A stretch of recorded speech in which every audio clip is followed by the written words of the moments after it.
राज्यभर दुधासह दुग्धजन्य पदार्थातील भेसळी विरोधात अन्न व औषध प्रशासनानं कठोर मोहीम सुरू केली असतानाही जळगाव जिल्ह्यात बनावट खव्याचा काळा बाजार सुरूच असल्याचं धक्कादायक वास्तव समोर येत आहे। विशेष म्हणजे बीड जिल्ह्यात तयार होणाऱ्या दुधाच्या पावडरमध्ये वनस्पती तेल आणि इतर घटक मिसळून बनवलेला बनावट खवा चोरट्या मार्गाने जळगावात आणला जात असून त्याच खव्यापासून तयार केलेले पेढे तसेच मिठाई शहरातील काही दुकानांमध्ये सर्रास विकली जात असल्याची माहिती समोर आली आहे।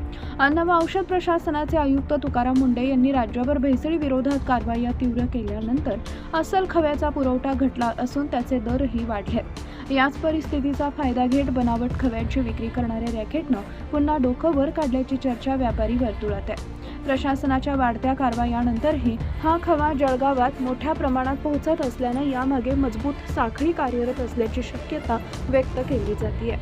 काही महिन्यांपूर्वी बीडहून जळगावात येणारा बनावट खवा सुमारे 280 रुपये प्रति किलो दराने उपलब्ध होत होता। मात्र अलीकडील कारवायांमुळे त्यांची उपलब्धता कमी झाल्यानं आता त्याचा दर थेट 320 रुपये प्रति किलो पर्यंत पोहोचला। विशेष म्हणजे हा खवा सर्वांनाच उपलब्ध करून दिला जात नसून केवळ विश्वासू आणि नेहमीच्या ग्राहकांनाच गुप्त पद्धतीनं विक्री केली जात असल्याचं सांगितलं जाते।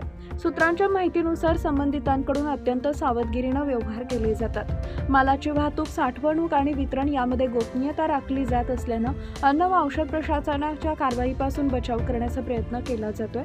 त्यामुळे हा बनावट खवा बाजारात पोहोचत असला तरी कारवाईच्या जाळ्यात सहज सापडत नसल्याचं चित्र आहे। बीडच्या बनावट खव्यापासून पेढे, बर्फी, कलाकंद, गुलाबजाम तसेच इतर दुग्धजन्य पदार्थ, मिठाई तयार करून काही ठिकाणी विक्री होत असल्याचंही सांगितलं जातं।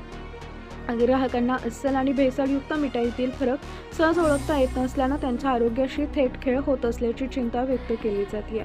विशेषतः सण, उत्सव आणि लग्नसराईच्या काळात अशा मिठाईची मागणी वाढत असल्यानं भेसळयुक्त पदार्थांचा पुरवठाही वाढण्याची भीती व्यक्त केली जाते। दरम्यान बीडहून जळगावपर्यंत शेकडो किलो बनावट खवा नियमितपणे पोहोचत असल्याची चर्चा असताना तो मार्गात कोणत्याही तपास यंत्रणेच्या हाती कसा लागत नाही हा प्रश्न उपस्थित होतोय।